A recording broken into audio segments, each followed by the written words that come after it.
احادیث کے مطابق کل انبیاء کی تعداد 1,24,000 اور کل صحابہ کی تعداد بھی 1,24,000۔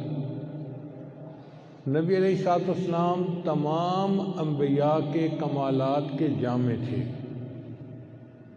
حسن یوسف دم عیسیٰ ید بیضا داری آنچ خوباں ہم دارن تو تنہا داری، کہ جو تمام انبیاء کو کمالات ملے تھے وہ اللہ کے محبوب صلی اللہ علیہ وسلم کے اندر اللہ نے اکیلے سب میں رکھ دیے تھے۔ اب نبی علیہ السلام 1,24,000 انبیاء کے کمالات کے جامع تھے، تو نبی علیہ السلام نے ان کمالات کو صحابہ کے اندر منتقل فرمایا، اور ہر صحابی کسی نہ کسی نبی علیہ السلام کی نسبت کا حامل بنا۔ اس لیے نبی علیہ السلام نے فرمایا اصحابی کالنجوم بأیہم اقتدیتم اہتدیتم، میرے صحابہ ستاروں کی مانند ہیں، تم جس کی بھی پیروی کرو گے ہدایت پا جاؤ گے، کیونکہ ہر صحابی کسی نہ کسی نبی کے کمالات کا امین تھا۔ ان کی پیروی کرنا گویا نبی کے کمالات کی پیروی کرنا تھا، ہدایت پانے والی بات تھی۔ چنانچہ انبیاء کی تعداد 1,24,000 اور صحابہ کرام کی تعداد 1,24,000۔ پھر ان انبیاء میں سے 313 انبیاء رسول تھے، اور صحابہ کرام میں سے بدری صحابہ ان کی تعداد بھی 313 تھی۔ پھر ان 313 رسولوں میں سے 4 جو تھے وہ اولو العزم رسول تھے، بڑی درجے والے رسول۔ ان 313 بدری صحابہ میں سے 4 صحابہ جو تھے وہ خلفائے راشدین تھے، ان کی شان اور بھی زیادہ بلند تھی۔ چنانچہ نبی علیہ السلام نے فرمایا علیکم بسنتی وسنت خلفاء الراشدین المہدیین، تمہارے اوپر میری سنت پر عمل کرنا بھی لازم ہے اور خلفائے راشدین کی سنت پر عمل کرنا بھی ضروری ہے۔ تو خلفائے راشدین کے عمل کو نبی علیہ السلام نے سنت کا درجہ دیا اور فرمایا کہ وہ ہدایت پانے والے لوگ ہیں، تم ان کی پیروی کرو۔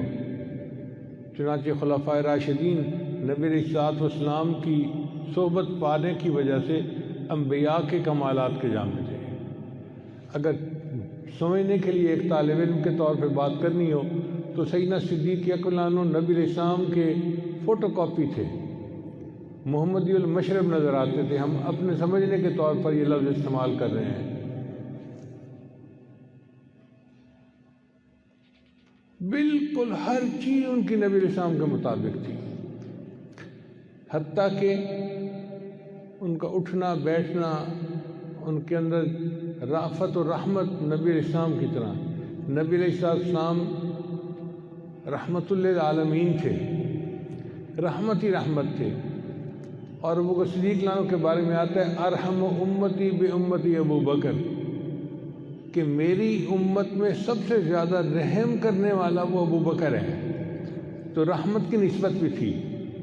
پھر نبی علیہ السلام کے جسم مبارک سے خوشبو آتی تھی، اور سیدنا صدیق عنہ کے جسم مبارک سے بھی خوشبو آتی تھی۔ پھر نبی علیہ السلام کی عمر مبارک بھی 63 سال، حضرت بکر صدیق عنہ کی عمر بھی 63 سال۔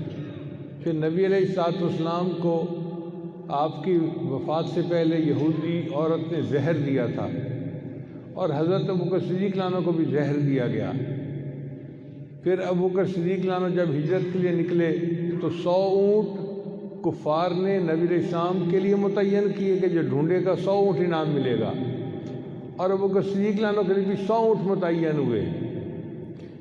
ہر جگہ آپ دیکھیں گے ان کو نبی علیہ السلام کے ساتھ کامل مناسبت تھی، حتیٰ کہ نبی علیہ السلام کی صاحبزادی سیدہ فاطمہ الزہرا رضی اللہ تعالیٰ عنہ بہت غربت اور فقر کی زندگی گزاری، اور سیدنا صدیق عنہ کی بڑی بیٹی جو اسماء رضی اللہ تعالیٰ عنہ تھی، اس نے بھی بہت غربت اور فقر کی زندگی گزاری۔ پھر سیدہ فاطمہ الزہرا عنہ کے بیٹے سیدنا حسین عنہ نے قربانی پیش کی، شہادت پائی، اور ابوبکر صدیق عنہ کی بیٹی اسماء رضی اللہ عنہ جو تھیں، ان کے بیٹے عبداللہ ابن زبیر، ان کے خامد کا نام زبیر تھا تو بیٹے تھے عبداللہ ابن زبیر، وہ بھی شہید ہوئے اور انہوں نے بھی بڑا رتبہ پایا۔ یعنی یہ مناسبت صرف ذات تک نہیں تھی، خاندان اور آگے اولاد تک بھی یہ مناسبت آگے چلتی تھی۔ پھر نبی علیہ السلام جہاں مدفون ہوئے اپنے پردہ فرمانے کے بعد، ابوبکر صدیق رضی اللہ عنہ بھی اسی جگہ مدفون ہوئے۔ نبی صاحب نے فرمایا کہ اللہ نے میرے جسم کو جنت کی مٹی سے بنایا تھا، پھر کچھ مٹی بچ گئی تھی تو اس مٹی سے ابوبکر کے جسم کو بنایا گیا، پھر کچھ مٹی اور بچ گئی تھی تو اس مٹی سے عمر کے جسم کو بنایا گیا۔ آپ دیکھیں کہ تینوں حضرات جنت کی مٹی تھی اور تینوں آج جنت کے اندر اکٹھے آرام فرما رہے ہیں۔ پھر عمر رضی اللہ عنہ جو ہیں وہ موسوی المشرب نظر آتے ہیں۔ حضرت موسیٰ علیہ السلام بہت قوی تھے، قرآن مجید میں آتا ہے، اور حضرت عمر رضی اللہ عنہ بھی بہت قوی تھے، بہادر تھے۔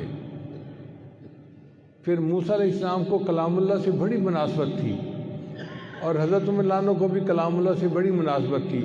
کان رأیہ موافقا للوحی والکتاب، ان کی رائے ہمیشہ کتاب اور وحی کے بالکل مطابق ہوتی تھی۔ پھر حضرت عمر رضی اللہ عنہ اللہ کی شریعت کے نفاذ میں بڑے سخت گیر تھے۔ غضبان آصفہ، جب ان کی امت نے بچڑے کی پیروی کی تھی تو وہ بہت غصے ہوئے تھے، اور حضرت عمر رضی اللہ عنہ کی بھی یہی طبیعت تھی کہ شریعت کے نفاذ میں بہت سختی کرتے تھے۔ صحابہ کرام ان کے درے سے ڈرا کرتے تھے، اتنی سختی کرتے تھے۔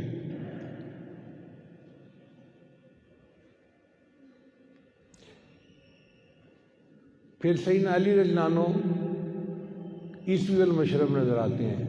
حضرت عیسیٰ علیہ السلام نے بہت ہی فقر کی زندگی گزاری، اور حضرت اللہ عنہ کی بھی زندگی ایسی فقر کی تھی کہ پوری زندگی ان کے اوپر زکوٰۃ فرض ہوئی ہی نہیں، نہ مال جمع کیا نہ زکوٰۃ فرض ہوئی، فقر کی زندگی۔ تو عیسوی المشرب نظر آتے ہیں۔ تو یہ سب حضرات انبیاء کے کمالات کے آئینہ دار تھے۔ چنانچہ جو حالات، جو معجزات انبیاء کرام کے تھے، ہو بہو ویسی ہی کرامات صحابہ کرام کی تھیں۔ آپ ذرا غور کیجئے گا، اللہ تعالیٰ نے سلیمان علیہ السلام کے لیے ہوا کو مسخر کر دیا تھا، چنانچہ ہوا ان کے تخت کو ایک جگہ سے دوسری جگہ پہنچا دیتی تھی۔ اللہ تعالیٰ نے حضرت عمر رضی اللہ عنہ کے لیے بھی ہوا کو مسخر کر دیا تھا۔ انہوں نے فرمایا یا ساریۃ الجبل، اور ہوا نے ان کے پیغام کو سینکڑوں میل دور تک پہنچا دیا تھا۔ ایک اور صحابی تھے، ان کا نام تھا ابو قرصافہ۔ ان کے بیٹے رومیوں نے قید کر لیے تھے، رومیوں کے ہاتھوں قید ہو گئے تھے اور سینکڑوں میل دور چلے گئے تھے۔ آتا ہے کہ جب نماز کا وقت ہوتا تھا تو وہ ایک جگہ کھڑے ہو کر یا فلاں الصلاۃ یہ الفاظ کہا کرتے تھے، اور یہ الفاظ ان کا بیٹا دور سن لیا کرتا تھا۔ تو اللہ نے ان کے لیے بھی ہوا کو مسخر کر دیا تھا۔ حضرت موسیٰ علیہ السلام کو دریا نے راستہ دے دیا تھا، دریائے نیل نے، اور حضرت سعد بن ابی وقاص نانوں کو دریائے دجلہ نے راستہ دے دیا تھا۔ جو حضرت موسیٰ علیہ السلام کا معجزہ تھا، ویسے ہی سعد بن ابی وقاص نانوں کی کرامت تھی۔ ایسے ہی علا حضرمی رحمۃ اللہ علیہ رضی اللہ عنہ، ان کو نبی علیہ السلام نے بحرین کی طرف بھیجا تو درمیان میں دریا پڑتا تھا، چنانچہ انہوں نے اپنے اونٹ دریا میں ڈال دیے۔ کہتے ہیں کہ ان کے اونٹ اس طرح دریا کو پار کر گئے کہ ان کے پاؤں بھی پوری طرح تر نہیں ہوئے تھے۔ حضرت موسیٰ علیہ السلام کو دریا نے راستہ دیا تو صحابہ کرام کو بھی دریاؤں نے راستے دیے۔ حضرت ابو علیہ السلام جب ذکر کرتے تھے تو ان کے ساتھ پہاڑ اور پرندے وہ بھی اللہ کی تسبیح پڑھا کرتے تھے، قرآن مجید میں ہے۔ حضرت سلمان فارسی لانو اور حضرت دردار لانو ایک مرتبہ کھانا بنا رہے تھے تو انہوں نے چولہے کے اوپر ہنڈیا رکھی ہوئی تھی، ان کی ہنڈیا نے اللہ کا ذکر کرنا شروع کر دیا، اور یہ دونوں حضرات بیٹھ کر اس ہنڈیا کا ذکر اپنے کانوں سے سنتے رہے۔ تو ایک نبی کے ساتھ دیکھو پرندے ذکر کرتے تھے، اور یہاں پر ایک ہنڈیا جو ہے ان صحابہ کے ساتھ ذکر کر رہی ہے۔ پھر حضرت عیسیٰ علیہ السلام جب کسی قبر پر جاتے تھے تو مردہ زندہ ہو جاتا تھا اور ان کے ساتھ کلام کرتا تھا۔ حضرت عمر کے زمانے میں ایک نوجوان تھا، اس کو کسی عورت نے بہلا پھسلایا اور بری نیت کے ساتھ اپنے گھر بلا لیا۔ جب اس نوجوان کو اندازہ ہوا کہ میں یہاں پھنس گیا ہوں تو ان پر اللہ کا خوف غالب آ گیا، اور انہوں نے یہ آیت پڑھی ان الذین اتقوا اذا مسهم طائف من الشیطان تذکروا فاذا هم مبصرون، اور یہ آیت پڑھتے پڑھتے وہ بے ہوش ہو گئے۔ جب ہوش میں آئے تو ان کے والد نے پوچھا بیٹا کیا ہوا؟ انہوں نے پورا واقعہ سنایا کہ مجھے اس عورت نے گناہ کے لیے بلایا تھا، اور مجھے جب احساس ہوا کہ یہ اللہ کی نافرمانی ہے تو اللہ کا خوف میرے اوپر غالب آ گیا۔ اتنا خوف غالب تھا کہ وہ اپنے والد کو واقعہ سنانے کے بعد فوت ہو گئے۔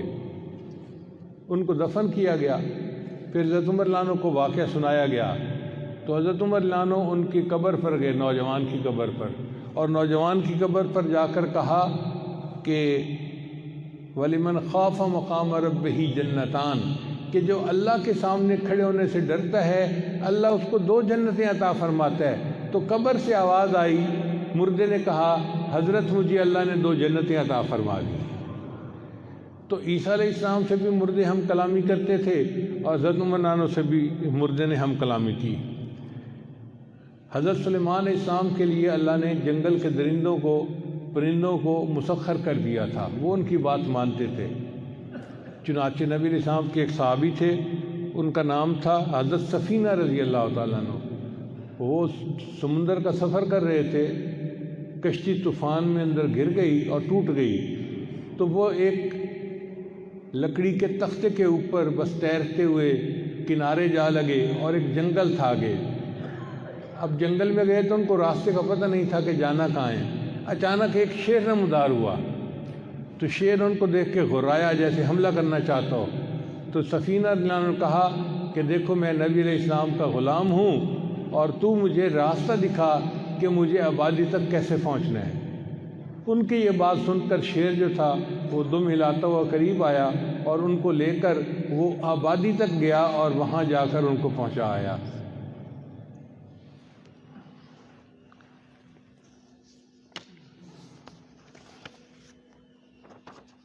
حضرت موسیٰ علیہ السلام کی قوم کے لیے اللہ نے من و سلوہ کو اتارا تھا، تو قوم اللہ کا دیا ہوا رزق کھاتی تھی کچھ کیے بغیر۔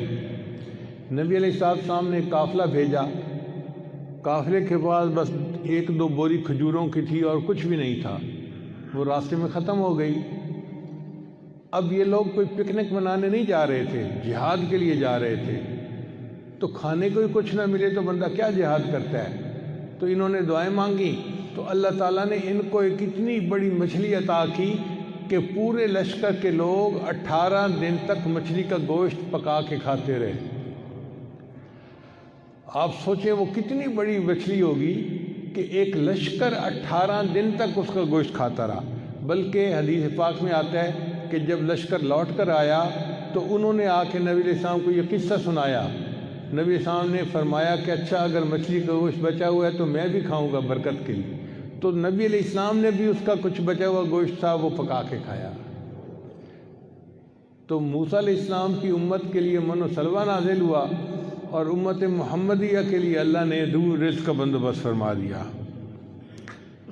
حضرت موسیٰ علیہ السلام کو اللہ تعالیٰ نے ید بیضاء عطا کیا تھا، ان کا ہاتھ سفید ہو جاتا تھا۔ ایک صحابی تھے، ان کا نام تھا حمزہ رضی اللہ تعالیٰ عنہ، ان کی انگلیوں کو اللہ روشن فرما دیتے تھے۔ ایک دفعہ لشکر جا رہا تھا اور اندھیرا تھا راستے میں، اور کوئی ادھر جا رہا تھا کوئی ادھر جاتا، منتشر ہو رہے تھے۔ وہ کہتے ہیں کہ اللہ نے میرے ہاتھوں کی انگلیوں میں وہ روشنی پیدا کر دی، اور اس روشنی کی وجہ سے سارا لشکر جو تھا وہ منزل کے اوپر پہنچ گیا۔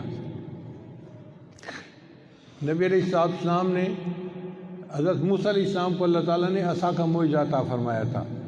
چنانچہ ایک صحابی تھے طفیل بن عمر دوسی رضی اللہ تعالیٰ عنہ، ان کو اللہ نے عصا دیا تھا، اور اس عصا کا جو سرا تھا نا وہ ٹارچ کی طرح چمکنے لگ جاتا تھا۔ رات ہوتی تھی اور عصا کا سرا ٹارچ بن جاتا تھا، اور اس کی روشنی میں وہ سفر کیا کرتے تھے۔ حضرت موسیٰ علیہ السلام کے لیے اللہ نے پتھر سے چشمے پانی کے جاری کر دیے تھے، اور ایک موقع پر صحابہ کرام کے پاس پانی ختم ہو گیا تھا اور کہیں پانی نہیں تھا، تو نبی علیہ السلام کی مبارک انگلیوں سے اللہ نے صحابہ کے لیے پانی کو جاری فرما دیا. پورے لشکر کے لوگوں نے اس پانی کو پیا. اللہ نے پانی کا انتظام ایسے کر دیا تھا.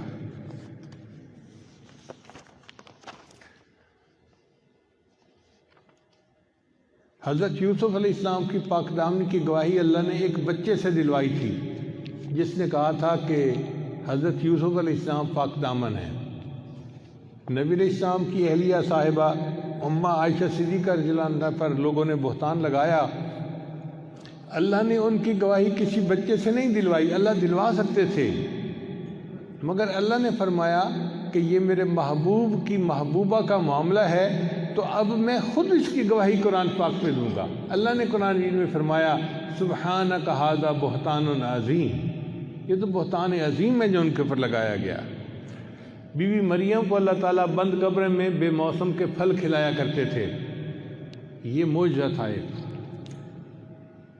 حضرت خبیب رضی اللہ عنہ کو کفار نے مکہ مکرمہ میں قید کر لیا تھا اور ان کو کمرے میں بند کر دیا تھا. حدیث پاک میں آتا ہے حضرت خبیب رضی اللہ عنہ کو اللہ تعالیٰ بند کمرے کے اندر بے موسم کے پھل کھلایا کرتے تھے. انگور کا موسم نہیں تھا مگر ان کے پاس انگور کا خوشہ تھا اور وہ کمرے میں بیٹھے انگور کھا رہے تھے. اللہ نے ان کو بے موسم کے پھل عطا فرما دیے. حضرت عیسیٰ علیہ السلام کو اللہ تعالیٰ نے آسمانوں پر اٹھا لیا. یہ ایک معجزہ تھا. نبی السلام کے صحابی تھے عامر بن فہیرہ رضی اللہ عنہ. وہ دشمنوں میں گھر گئے. انہوں نے دعا مانگی کہ یا اللہ میں شہید تو ہو جاؤں گا میری لاش کافروں کے قبضے میں نہ دینا. چنانچہ وہ شہید ہوئے. اللہ نے ان کی لاش کو آسمانوں پر اٹھا لیا. کافر ان کو ہاتھ نہیں لگا سکے.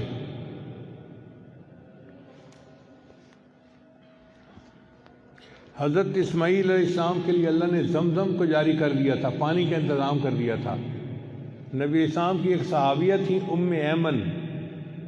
وہ ایک دفعہ سفر کر رہی تھی تو سفر میں پانی ختم ہو گیا. اب 50 ڈگری کا ٹیمپریچر اور سخت گرمی اور پسینہ اور شدت پیاس سے برا حال. ڈی ہائیڈریشن کے جیسے قریب تھا کہ وہ بے ہوش ہو جاتی یا مر ہی جاتی. وہ کہتی ہیں کہ میں نے اللہ سے دعا مانگی تو اچانک ایک ڈول جیسے اوپر سے کوئی لٹکاتا ہے وہ ڈول میرے سامنے لٹکا ہوا آ گیا. میں نے دیکھا تو ڈول کے اندر بہت ٹھنڈا اور اچھا پانی تھا. میں نے پیا. اس کے بعد مجھے زندگی بھر پیاس سے نہیں ستایا. اللہ نے اسماعیل علیہ السلام کے لیے زمزم جاری کر دیا اور اس صحابیہ کے لیے اللہ نے آسمان سے ڈول میں پانی اتار دیا. تو کمالات صحابہ کرام کے اگر دیکھیں تو ایسے ہی ہیں جیسے صحابہ کرام تو اللہ نے انبیاء کی جو معجزات تھے وہی کرام سے عطا فرما دی. حضرت صالح علیہ السلام کو اللہ نے اونٹنی عطا فرمائی تھی اور اونٹنی کا دودھ پورے قبیلے والے پی لیتے تھے. اتنا دودھ دیتی تھی.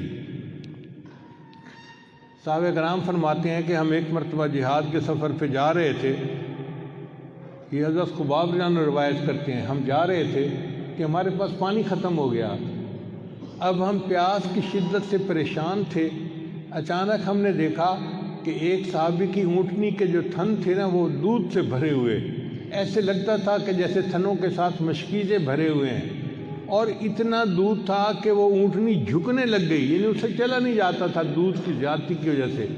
انہوں نے اس کا دودھ نکالا اور اس اونٹنی کا دودھ پورے لشکر نے پیا اور اللہ نے ان کی پیاس کو ختم کر دیا. جو صالح علیہ السلام کا معجزہ تھا اللہ نے وہ معجزہ صحابہ کرام کو کرامت کے طور پر عطا فرما دیا. حضرت یوشع اور حضرت ہارون علیہ السلام حضرت موسیٰ علیہ السلام کے وزیر تھے اور نبی علیہ السلام کے وزیر حضرت ابوبکر صدیق اور حضرت عمر رضی اللہ عنہ تھے. نبی السلام نے فرمایا 2 میرے وزیر آسمانوں پر ہیں فرشتے اور 2 میرے وزیر دنیا میں ہیں ابوبکر اور عمر. یہ حدیث پاک میں آتا ہے. تو دیکھو کیسی مناسبتیں ہیں. یہ معنوی مناسبتیں یہ تکوینی مناسبتیں اصل میں صحابہ کرام کی شان کو ظاہر کرتی ہیں. حضرت ابراہیم علیہ السلام کے لیے اللہ نے آگ کو ٹھنڈا کر دیا تھا سلامتی والی بنا دیا تھا. اور صحابہ کرام کے ایک شاگرد تھے ان کا نام تھا ابو مسلم خولانی. ان کو ایک جھوٹے نبی نے گرفتار کر لیا تھا۔ اسود انسی اس کا نام تھا جھوٹے نبی کا، ایک تو تھا مسیلمہ کذاب اور ایک تھا اسود انسی۔ تو اسود انسی نے ان کو گرفتار کر لیا تھا۔ پھر اسود انسی نے فیصلہ کیا کہ ان کو میں ایسا عذاب دوں کہ دنیا مجھے یاد رکھے، چنانچہ اس نے آگ جلائی اور ابو مسلم خولانی کو آگ کے اندر اس نے ڈال دیا۔ اللہ کی شان کہ ابو مسلم خولانی اس آگ میں سے سلامت باہر نکل آئے۔ پھر ابو مسلم خولانی اس واقعے کے بعد نبی علیہ السلام کے مزار پہ حاضر ہوئے مدینہ طیبہ میں، مسجد نبی میں بیٹھے ہوئے تھے، عمر لانوں کا زمانہ تھا۔ انہوں نے پوچھا کہ آپ کون ہیں؟ ان کا جی میں ابو مسلم خولانی ہوں۔ انہوں نے کہا کہ میں نے سنا ہے کہ ایک بندے کو اسود انسی نے آگ میں ڈالا تھا اور وہ بچ گیا، وہ کون تھا؟ انہوں نے کہا جی وہ میں ہی تھا۔ تو عمر لانوں نے شکر ادا کیا کہ اللہ نے میرے محبوب کی امت میں ایسے بندے پیدا کر دیے جن کو وہ کمالات ملے جو ابراہیم علیہ السلام کو اللہ نے عطا فرمائے تھے۔ حضرت عزیر علیہ السلام کا گدھا مر گیا تھا، انہوں نے دعا مانگی، اللہ نے گدھے کو زندہ کر دیا۔ ایک صحابی تھے صلہ بن اشیم، ان کا گھوڑا سفر میں مر گیا تھا، انہوں نے اللہ سے دعا مانگی، اللہ سواری کا گھوڑا مر گیا ہے اور میں پیدل تو سفر کر نہیں سکتا، تو مہربانی فرما۔ ان کی دعا سے اللہ نے ان کے گھوڑے کو زندہ فرما دیا تھا۔ جو معجزہ ایک نبی علیہ السلام کا تھا، اللہ نے وہ کرامت کے طور پہ ایک صحابی کو کرامت عطا فرما دی۔ تو ان تمام واقعات سے پتہ چلتا ہے کہ واقعی اللہ نے اپنے محبوب کے صحابہ کو کمالات نبوت اور کمالات رسالت عطا فرمائے تھے۔